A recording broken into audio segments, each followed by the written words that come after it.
Assalamu alaikum wa rahmatullahi ta'ala wa barakatuh. Bismillah wa salatu wa salamu ala rasulillah wa ala alihi wa sahbihi ajma'in. Today, inshallah, I'm going to take the next step after having learned the basics about what an ism is, which is a person, place, thing, idea, adjective, adverb, or more. Now that we've established those very basics, I'm reminding you that we're going to talk about 4 properties of the ism. Like your goal is to figure out there are 4 things about any given ism. Once we determine that it is in fact an ism, it is in fact a person or a place or a thing or an idea or an adjective or an adverb, and later on more, then we're going to try to figure out 4 properties of it. Those 4 properties are status, gender, number, and type. Those are the 4 properties. Of these 4 properties, the hardest one is status, and that's what I want to tell you a little bit about today. So we'll forget about the other 3 properties, status, gender, number, and type. Gender, number, type, not our problem right now. The only thing we're concerned with is status. And to organize your thoughts about status, what I'd like to share with you first is that there are 4 lessons here. There are 4 lessons that we cover under status. And today, we'll just cover the basics of one of them. And so I'll start with that. Before I go there, I want you to kind of make a mental map. We said all of Arabic is 3 kinds of words, an ism or a fi'l or a harf. And then within that, so Arabic is broken up into ism, fi'l, and harf. And then within ism, there are 4 properties: status, number, or rather gender, number, and type. And then within status, which is one of them, there are 4 lessons, and we're in lesson number 1. So, we're going from folder to subfolder to subfolder, and that's how I want you to think about it, okay? Anyway, so here we are with status and lesson number 1. And basically, lesson number 1 is, what is status? What is it? What is the basic definition, okay? In order to understand that, I'm going to give you an English sentence first, or rather 3 English sentences. I ate too much chocolate. My tooth started hurting. The dentist gave me a root canal. Or a filling. Let's do it easier. Okay. I know it's a tragic story. It is also a true story. But I'm doing better. I don't eat as much chocolate anymore. But what I want you to focus on in this example is I, my, and me. Of course, if this was a picture story, if you saw the word I and you put a picture next to it, it would be my picture. Next to the word my would be my picture, and next to the word me would be myself. I mean, all 3 words are references to myself, nobody else. But if they are all, at the end of the day, references to myself, I should be able to use them as I feel. They should be interchangeable. So I should be able to say, my ate too much chocolate. I tooth started hurting. And the dentist gave my a filling. I mean, that might be the kind of English that works in some neighborhoods in New York, but overall, that's not something we're going to understand.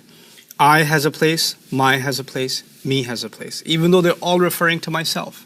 You can't just use that word, and there are 3 versions of it, I, my, and me, and depending on what you want to communicate about that word, myself, you're going to have to use a different version. This is, in a sense, what status is about in the English language, and we're going to break that down even further. We're going to say that when you look at an ism, which in this case is a person, there are going to be one of 3 roles that ism can be playing as far as status is concerned. The status could be that word is a doer, or it's the detail for something, or it's after of. And let's figure out what that means. Let's go to the first thing, doer.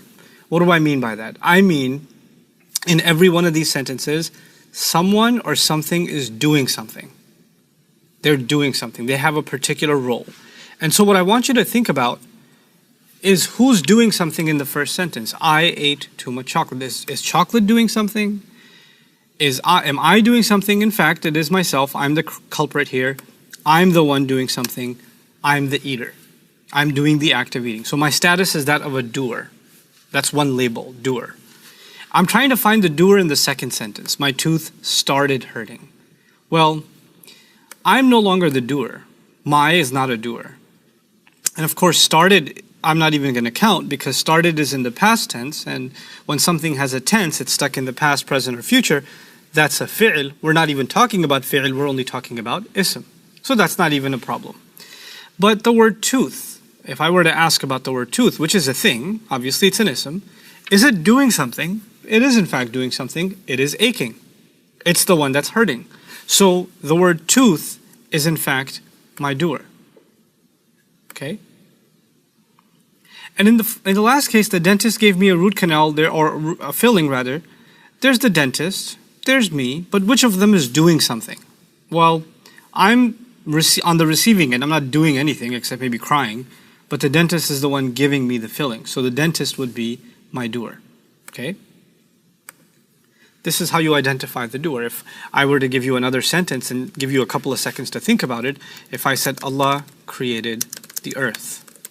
Simple sentence, Allah created the earth. And I asked you, well, of course, the word Allah, I'm not going to say Allah, I'm going to say the word Allah is, an ism, obviously it's the name. The earth is a place, so that's the name. But which of them is a doer? Well, Allah obviously, because Allah does the act in the sentence of creating. The word Allah would be the doer. If I said, the messenger of Allah taught his companions. The messenger of Allah taught his companions. What word here is the doer? Well, who's doing the act of teaching? That's what the question goes back to, and that would be the messenger of Allah. So messenger would be my doer. Okay? Whenever you do find a doer, let's just get to that right away. Whenever you do find a doer, we're going to use a certain term for it. We're going to say it's rafa' status. Rafa' status means whatever word you find is doing something. Okay? So in these examples that we've covered, I'm rafa', tooth is rafa', dentist is rafa', the word Allah, I'm not going to say Allah, the word Allah is rafa', because saying Allah is rafa' is inappropriate. We're not talking about Allah, we're talking about the word Allah in a sentence. The messenger, the word messenger is rafa'. Why? Because they're all doing something. The messenger is doing the act of teaching, Allah the act of creating, the dentist the act of giving in the sentence. Similarly, the tooth of aching, of starting to hurt, and I'm doing the act of eating, something I'm very good at. So those are your doers. And that's the term for it. We're not going to use doer anymore. We're going to use rafa' from the beginning. So the first status you learned about is rafa'. And we're not using a word of English yet. We're just thinking about this in Arabic right now. We don't have to concern ourselves, or in English right now, we don't have to concern ourselves with Arabic yet. And I want to take you now to the next set of examples. I ate too much chocolate. I want to actually give you the second label, and the second label is the detail of an act. Let me explain what that means. In every one of these, there's some act taking place. Either it's eating, or starting to hurt, or giving, and I'm going to add something to the second sentence, started hurting badly. If I were to ask, well, tell me some more about the act. I know who did it. Whoever did it is rafa', but tell me some more. When did it happen? Who did it happen to? Why did it happen? How did it happen? Where did it happen? These are extra questions. For example, I'll give you a long drawn out sentence before we get to these examples. If I said, I ate an apple outside yesterday quickly.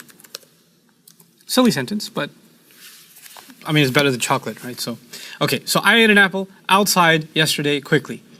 Who's the doer? I am. I did the act of eating. But then I asked the question, what did you eat?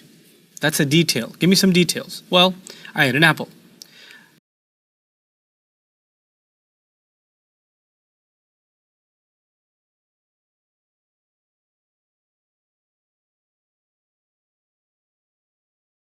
Where did you eat it? That's another question. It's another detail about the act. I'm asking more questions about eating. What did you eat? Apple. Where did you eat? Outside. When did you eat? Yesterday. How did you eat? Quickly. And if I added the phrase out of hunger, that would be another detail. Why did you eat? Out of hunger. Okay, out of starvation. So these are all additional questions about the act itself. Remember, first you have to identify the act. In this case, the act is eating. I ate. And so far we've learned to ask two questions. The fundamental question is, who did the act? Whoever did the act is rafa'. Whatever other questions you've got about the act, what did you eat, where did you eat, how did you eat, why did you eat, when did you eat, all those questions, the answer to them is details. And every single one of those details, we don't call it rafa', we call it nasb. And for now, you can spell it in English, N-A-S-B, nasb, details. Okay? So in this case, an apple is nasb, outside is nasb, yesterday is nasb, quickly is nasb, and this entire phrase out of hunger is nasb. Why? Because each of them answers an additional question. What are those detailed questions? What, where, when, how, and why. Okay? If you go back, one sentence above, the dentist gave me a filling. Well, the dentist is rafa'. Why? Because the dentist did the act. First of all, your focus is on what's the act itself. It's giving. Now you ask two questions. The rafa' question is, who did it? The nasb question is, all the other questions. Well, what did he give? Well, he gave a filling. So filling must be nasb. I'll underline the nasbs here now. Filling must be nasb. Who did he give it to? That's another question, isn't it? And the answer to that is me. And so me is also another nasb, another detail. Go up a little bit. I ate too much chocolate. Well, first of all, the act is eating. So I go back to the fundamental word, the act itself, the fi'il itself. Who did the act of eating? I did. And because I'm the doer, I'm rafa'. But what did I eat? Well, too much chocolate. That must be nasb. All of that must be nasb. That's a detail. Okay? So it's the doer of the act and it's details about the act. To keep it simple, if I wanted to ask you a quick definition, rafa' is doer and nasb is detail. But more accurately, rafa' is doer of the act and nasb is details about the act. That's a little more accurate because I don't want you to think about details like what color was the car or how big was the guy. Well, those are not details of an act. They're details of a thing or a person or a place. I'm not talking about those details. I'm talking about details about an act. If I go back to the sentence, Allah created the earth. I gave you that sentence before. Well, your first question is, what is the act itself? Well, the act is created. Now you ask two questions. The doer question, which is the rafa' question, who created? So the answer is Allah. The word Allah would be rafa'. But what did he create? Well, the answer to that is the earth, and so I'm going to make the earth nasb. Okay, the earth, you can even take the and put it there. It's fine. The earth is nasb. It's the detail about the act. Okay? Let's take this sentence. The messenger of Allah taught his companions. First thing you do, your process, your first part of your process, where's the act? Taught. Then you ask yourself the fundamental question, who did the act of teaching? Who's the doer? The messenger is. So I'm going to make the messenger rafa'. Because doers are rafa'. Okay? Then you ask something more about the act. Who did he teach? Well, he taught companions. So I'm going to make the companions nasb. Their details. Okay? Now we get to the last bit. There are three labels we have to learn in this brief video. We have to learn about rafa', which we briefly have. At least in English, we can begin to label that now. We've learned about nasb. So rafa' is the doer of the act. Nasb is details about the act. There's one last one. And that last one is, the term for it in Arabic is jarr. It sounds a bit silly. I'll put it down here. Jarr. Don't pronounce it jar. It's jarr, like a dragging R, like Spanish, right? Jarr. And it's used whenever you find something after and of. That's the most common place you find jarr. Now, before I give you examples of that, I want you to think of phrases like the house of Allah, or the religion of Islam, or the son of Abdullah, or something like that. In all of these, there's an of. Whatever word follows of is jarr. That's the third label, jarr. So it's not nearly as analytical as rafa', where you have to think about who did the act and then you get to rafa'. Or you have to really think about and process, make sense of nasb. Okay, where's the act and what are some additional questions? Then you get to nasb. Jarr is super easy. You see an of, the word after of is jarr. The word Allah here would be jarr. I'll italicize it. The word Islam is jarr because it's after the word of. And the word Abdullah is jar because it's after of. Simple. The only tricky thing in English is that the of is not always obvious. You could say things like Allah's house or Abdullah's son. You could say that. When you see things like this, you know English enough, hopefully, to be able to look at the phrase Allah's house and convert it back to an of phrase, which means Allah's house would be the same as the house of Allah. Right? It would be flipped and it would be the house of Allah. And because you can flip it, now the word Allah is jar. So even in the phrase Allah's house, the word Allah would get the label J, it would get jar. Abdullah's son would be rephrased what? Think about it. You are correct, son of Abdullah. Which means Abdullah is still jar. That's the label that it gets. We've got the rafa' label, we've got the nasb label, and we've got the jar label. I just want to do one example of that and we call it a day. I go back to this sentence. Let me change colors again. The messenger of Allah taught his companions. Let's deal with that. First things first, where's the act? That's taught. Who did the act of teaching? The messenger did. So the messenger, I'm going to put in parentheses here, well, not trademark, but R. The word Allah is after of, isn't it? Because it's after of, the word Allah will get the label J. Taught will not get a label. The word taught, the reason it won't get a label is because it's in the past tense. And that means it's a fi'l. And these labels, rafa' and jar and nasb, as we will see, all of them are labels for isms. They're not labels for fi'l. So rafa' and jar so far. Now we've got this phrase, his companions. I think there's another way of saying his companions. I think you can say it in a way that, even though it sounds like clunky English, it still makes sense. And I want you to think of it like that. Companions of his. Okay, companions of his, which is the same as saying his companions.